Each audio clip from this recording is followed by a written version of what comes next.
The Sound of Money with Santosh Sirur.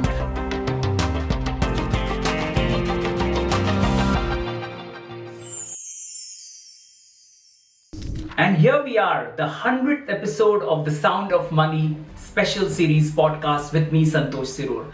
On this episode, Mr. Amitabh Kant, former CEO of NITI Aayog and ex-G20 Sherpa India, the author of Smarter Than Storm, who joins me to share insights on India's growth story and how India can leverage AI for sustainable development. Also on this podcast, Mr. Neelkanth Mishra, who is the chief economist with Axis. He shares his perspectives on India's economic landscape and the growth prospects. On this very special episode, also joining Mr. A. Balasubramanian. He is the MD and CEO of Aditya Birla Sun Life AMC. Bala joins in to discuss India's growth story and the future of course, mutual funds. Mr. Nilesh Shah also joins in. He's the MD and CEO of Kotak AMC. He shares his views on India's development and also on the financial inclusion and of course the investment opportunities that India has. Also along with Nilesh Bhai, we have Mr. Navneet Munot. Mr. Munot is the MD and the CEO of HDFC AMC. He talks to us about India's growth prospects, the mutual funds, and financial literacy. On this very special episode, lots of guests, including Shalini Pillai, who is the partner and India leader, Global Capability Centers GCC at KPMG India. She joins me to speak on what's in store and what's next, so long as the GCC story is concerned. We also have Monica Halad on this episode. She is the award-winning journalist and the author of many books on personal finance, including Let's Talk Money. She shares her insights on financial inclusion and of course personal finance. And then we have Dr. Pramod Verma. He is the CTO of course the Aadhaar and the Beacon Protocol and Finternet, and of course the co-creator of course as we call the India Stack. He comes in and talks about tech innovation driving financial inclusion and India's digital transformation. So there we go with 8 super notch guests joining in on the very special episode of The Sound of Money with me, Santosh Sirur.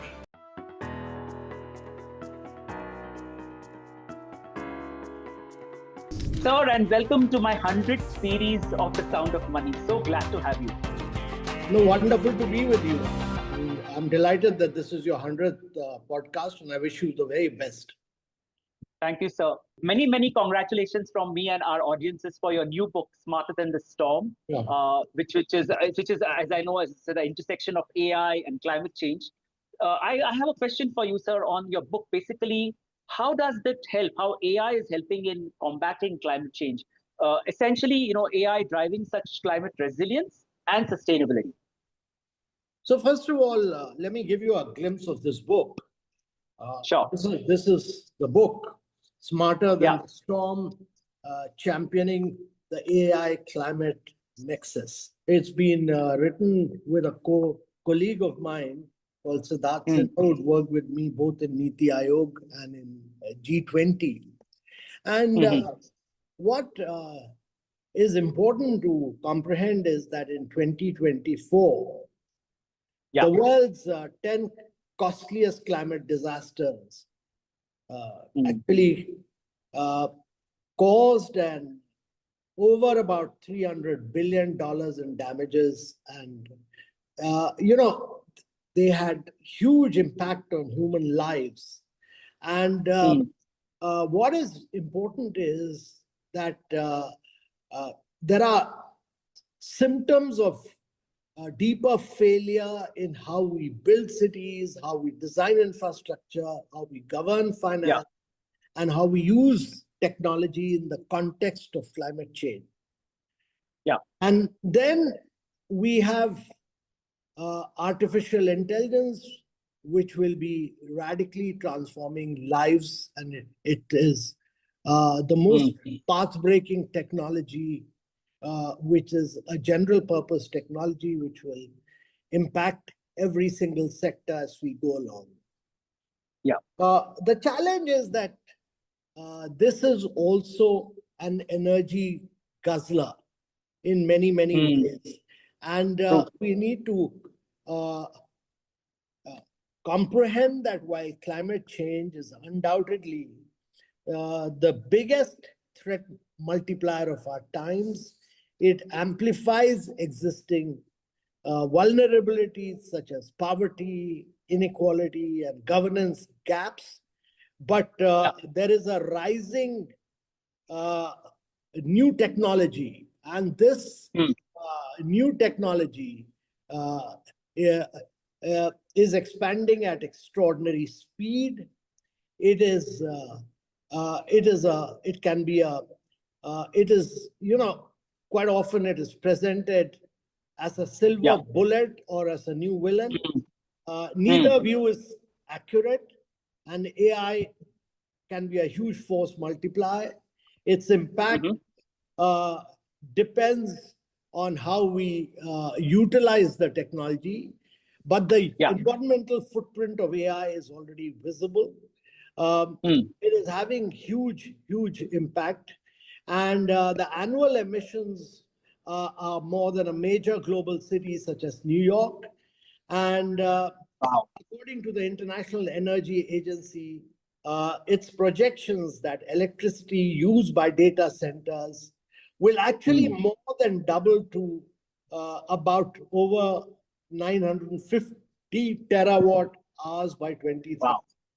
And that's roughly equal to Japan's current power consumption. And that is all being actually driven by AI. Okay. But it's important to understand that the same capabilities that are raising concerns can also radically, strengthen climate resilience. AI models actually can turn decades of climate, hydrological, and satellite data into hyperlocal flood and heat forecasts that can give communities and city managers power of warning. Instead of ours, they'll immediately we can today power digital twins of cities, power grids, and river basins, so that planners can stress test infrastructure. But I think the most important thing is that as we go along, what this book argues is that Smarter Than the Storm argues is that we need green technology, we need renewable. If AI is to play the systemic role, its own footprints must be addressed. And that is where green, community positive data centers is critical. That is the central idea of the book. At present, many hyperscale data centers are built where land is cheap and permits are easy to obtain. They are not always sites where grids are clean or water is abundant. And therefore, that is why communities in water-stressed regions have protested to new facilities.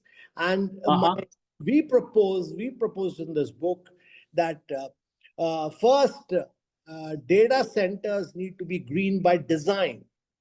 They should be powered by high shares of renewables, which are located in cooler climates where possible, wherever possible, and they should be engineered for maximum energy and water efficiency. This is critical.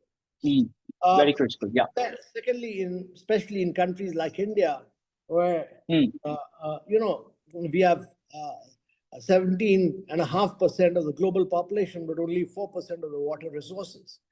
Secondly, data centers need to be integrated with local systems so that waste heat warms nearby building. The heat should be utilized for warming nearby buildings or greenhouses, so that they can provide services that stabilize local grids. That's important, that you should use this heat to stabilize local grids. And thirdly, we've argued that they should be community positive. And that means that they should create local jobs, invest in skills, and they should lead to directly local development and resilience projects. If countries follow this approach, the infrastructure that will power AI can then become the backbone of a new climate resilient economy instead of draining resources.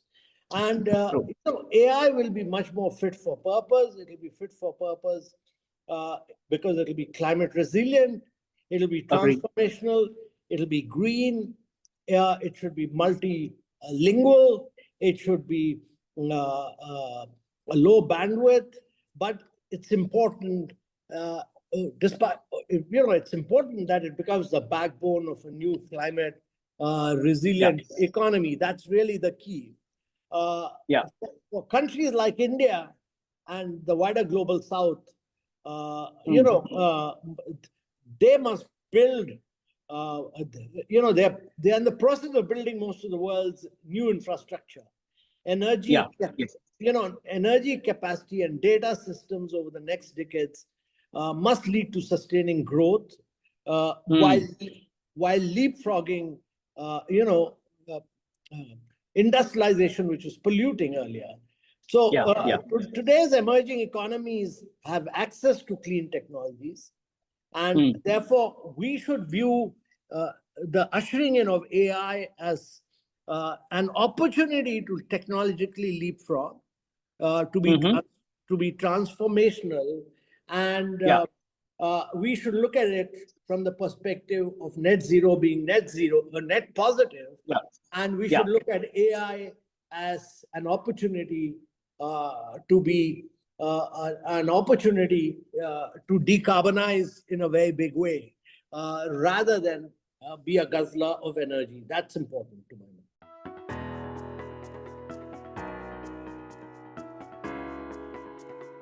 Welcome to the 100th series of my podcast, The Sound of Money.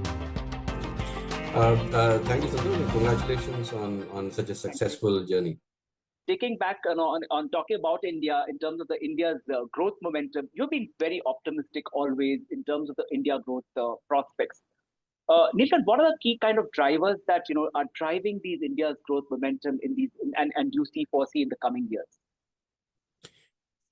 So the first and most important is that we have a great demographic push. So the number of workers in the economy is growing. That provides very secular momentum. So it doesn't just provide hands to work, it also provides very natural demand. So as households form, as households expand, they need bigger houses. The support of this additional workers and additional families needs additional infrastructure. That itself is, I think, a significant demand generator. Most economies in the world, whether it was the US, say 100 years back, China in the last 40, 50 years, have relied significantly on the creation of residential real estate, urban, commercial real estate and infrastructure. Secondly, we also have this tendency, like maybe most of us as humans, that we really change only when there is pressure. And some of this disruption that we are seeing globally has accelerated the process of reforms. As the Honorable Prime Minister said in one of the meetings, that the acceptability of dramatic change, but positive change among the people is the best he has seen in a long, long time. So, so as we face adversity, our desire to change, to undertake what is necessary, is also the best. And lastly, I think the cost of capital coming down. So at a non-stress time, of course, forget about the recent surge, which I think will reverse. But the government's remarkable fiscal discipline has meant that the cost of capital and the availability of capital, both debt and equity capital, is the best we have seen, I would say, ever. And a combination of all of that, very steady structural demand, transformational reforms, as well as a low cost of capital, I think this is a golden age of entrepreneurship in India.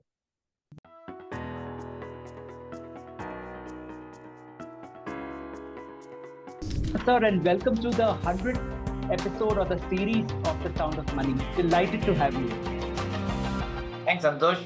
Happy to hear the way, in a small way, you started these interactions. Now it's reached the 100th episode. I'm Thank happy to you. be part of the 100th episode and hope the viewers also get some of advantage of this.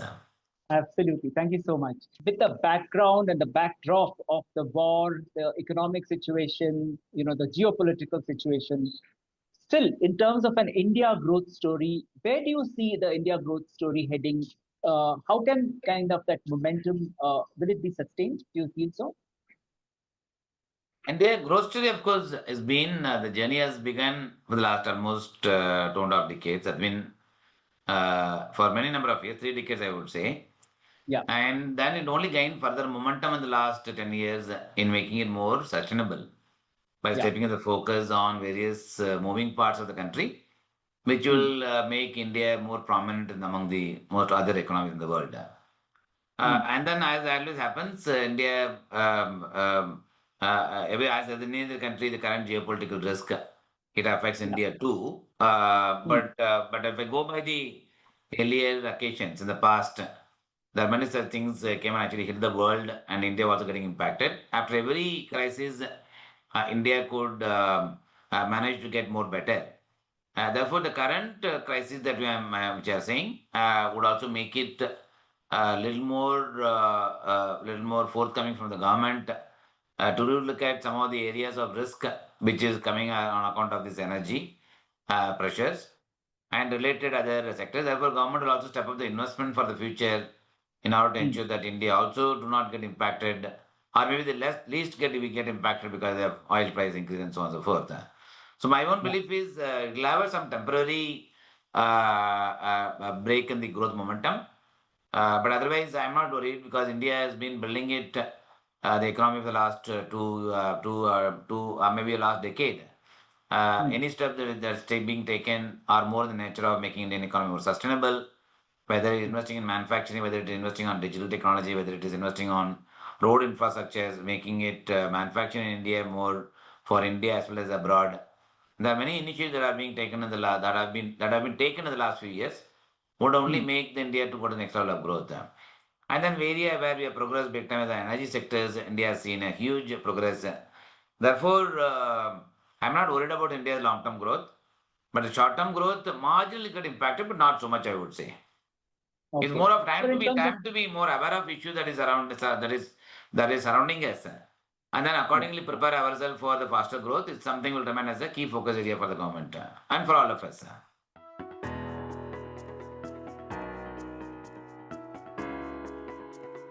welcome to the 100th series of the Sound of Money podcast. Heartiest congratulations, Santosh Bhai, on scoring a century, and all the very best for double and triple century. Thank you so much. Thank you so much. Sir, I know we are in a very different situation globally, geopolitics playing a big role. Having said that, my first question to you, sir, is India's growth prospects. We still have that really long runway ahead. How can the country actually sustain its momentum, do you think, in the coming year? So one, Santosh Bhai, don घायल है इसलिए घातक है. Second, don को समझना मुश्किल ही नहीं, नामुमकिन भी है. This is going to make geopolitical scenario fairly unpredictable.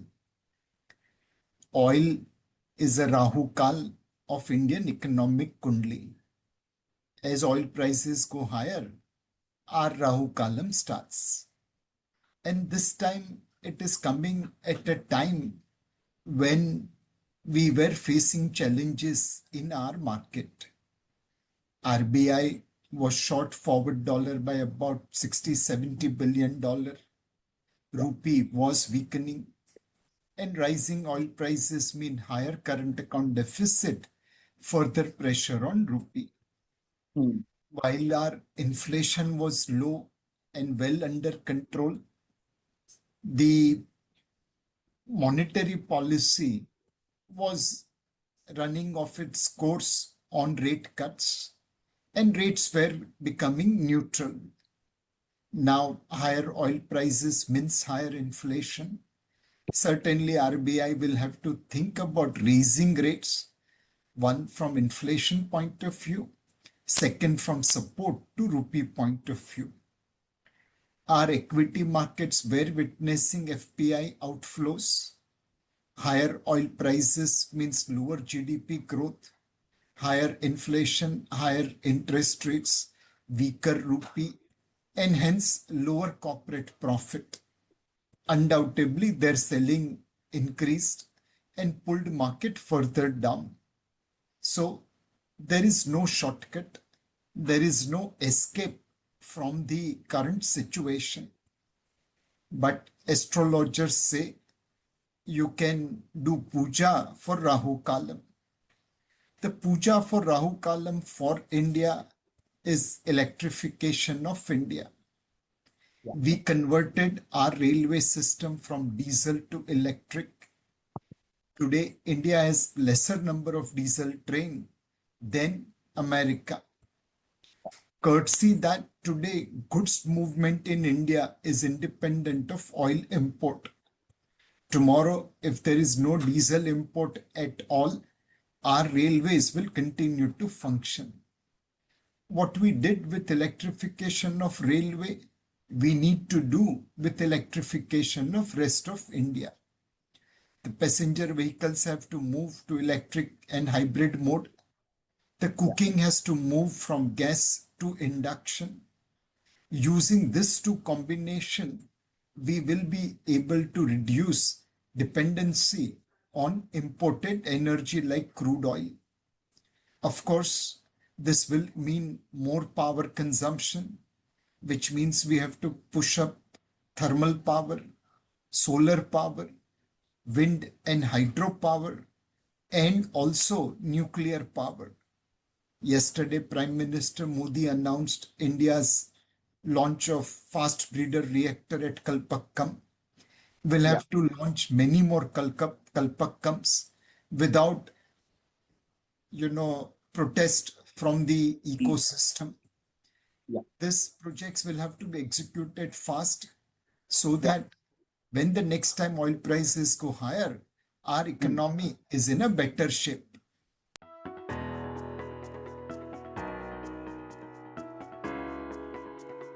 Welcome to the 100th episode of The Sound of Money. Many congratulations on the century, Santosh. Always a pleasure to interact with you. Thank you so much, sir. Mr. Munot, in terms of mutual fund penetration, India has done a phenomenal job through AMC, through all your AMCs, and of course the financial literacy. What's that one thing that you think, or one or two things you think that there's a lot more that probably can be done to get the population to invest more? Our SIP book on a monthly basis has grown to 32,000 crore rupees per month. This number used to be around 3,000 or 4,000 crores in 2016. So we have come a long way. Number of investors have been growing, but still we have a lot bigger market to be tapped. There are 3 or 4 factors that have led to this stupendous growth of the industry over the last couple of years. One is a track record. Now industry can go to the investors and showcase a 30-year track record of investment performance despite many cycles. The second is the technology, which is making it easier for us to reach out to larger number of investors, to communicate to them, to do the onboarding, do the KYC, create the portfolio, and manage it. So technology has been a big lever. The third, I would say, transparency. I think along with the regulator and the industry body, all of us have worked very hard to make this product more transparent and more investor friendly. Last but not the least, and just creating an acronym, fourth T is the training. By training, I mean investor education. I think industry has done a phenomenal job, not only with the mutual fund Sahi Hai campaign, which resonates well with the people, but spreading the word about SIP, about disciplined investing, about not getting swayed by the volatility. Together, these things have created a trust among the minds of investor. And what we need to grow over the next several years is not the assets under management, but keep growing the trust under management.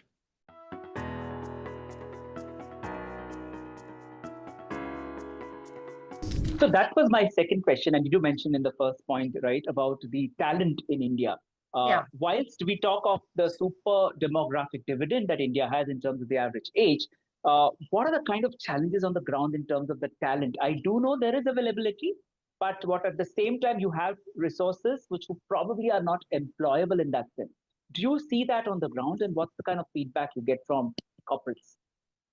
There certainly is. In fact, I will refer to a paper we worked on with NASSCOM a couple of years ago. In fact, 2024 actually, to be precise, where we interviewed and surveyed the industry across a very large but representative sample of GCCs to understand what are their top challenges and what are they actually gearing to address for the future.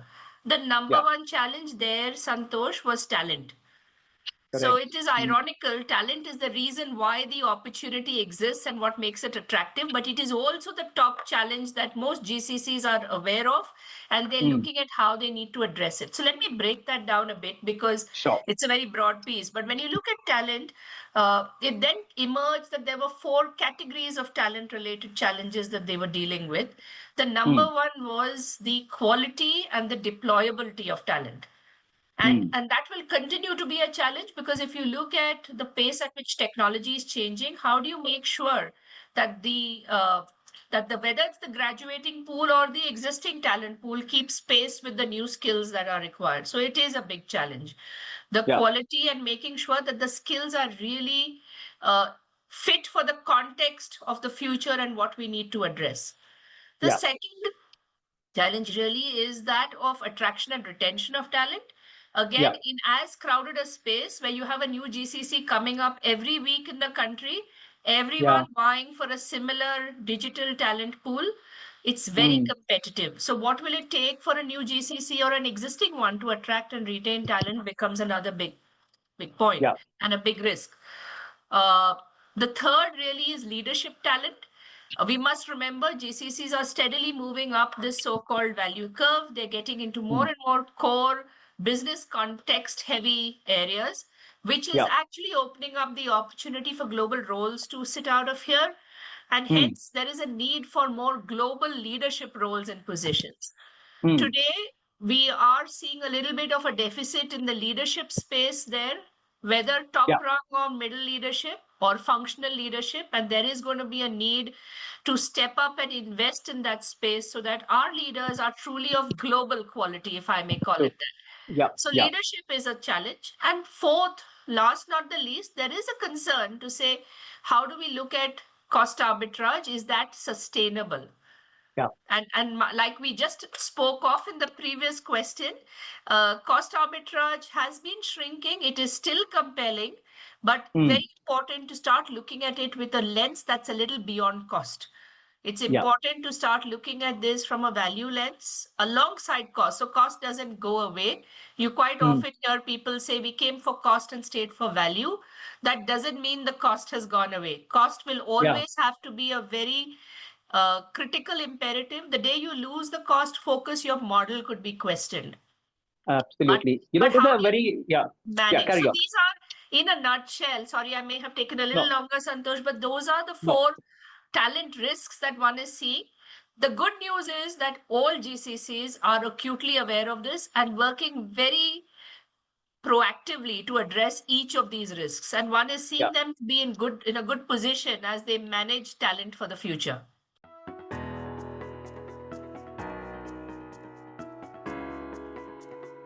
Welcome to the Sound of Money, and can you believe it? This is the 100th episode. This is fantastic. Congratulations. I know it takes a lot to get there. It's almost like an SIP. You just have to keep doing it. Absolutely, very well put. Thank you so much. What's the biggest change you've seen maybe in these last few years in terms of India's financial inclusion landscape? And where do you see the biggest opportunities, Monica?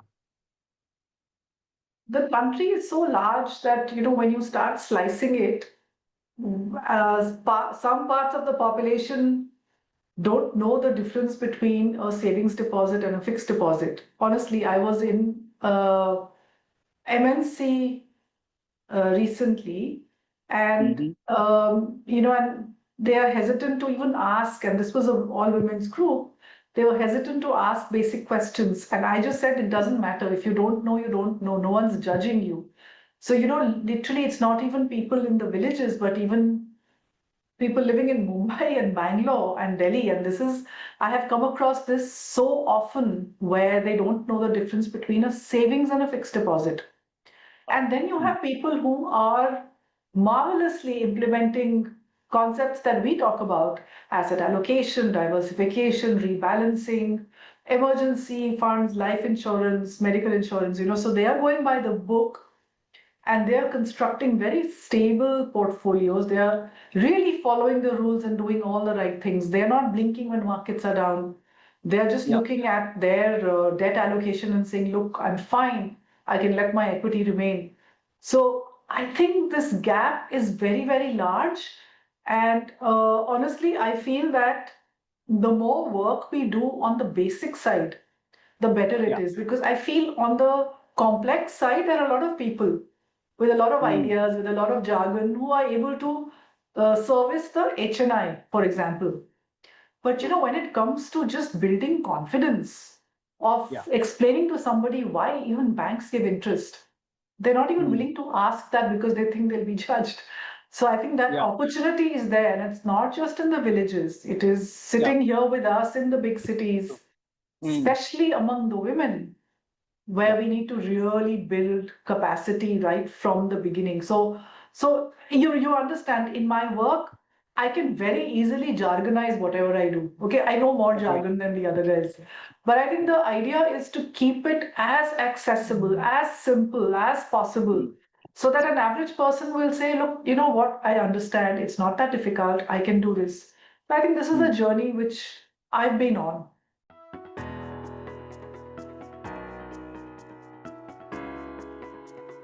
I think what India has shown is, in the last decade, is that once you formalize the society, they were entirely informal. Nobody had a portable identity, nobody had a bank account, everything was cash. There's no trail of any opportunity, there's no trail of what you do, there's no trail of transactions you do. That means you're perpetually in a low performing equilibrium. You're stuck there.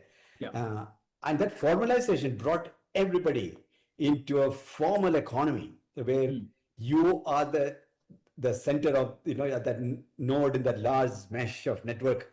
And in that node, you are accumulating, you have an identity, you are accumulating your assets, you are accumulating your payment trails, you are accumulating your job trail, everything is in a digital way that allows you literally a digital resume. And on top of that, we are now opening up the opportunity access, and access to work, access to business. So NDC is precisely trying to do that, right? Through a decentralized fabric, commerce fabric.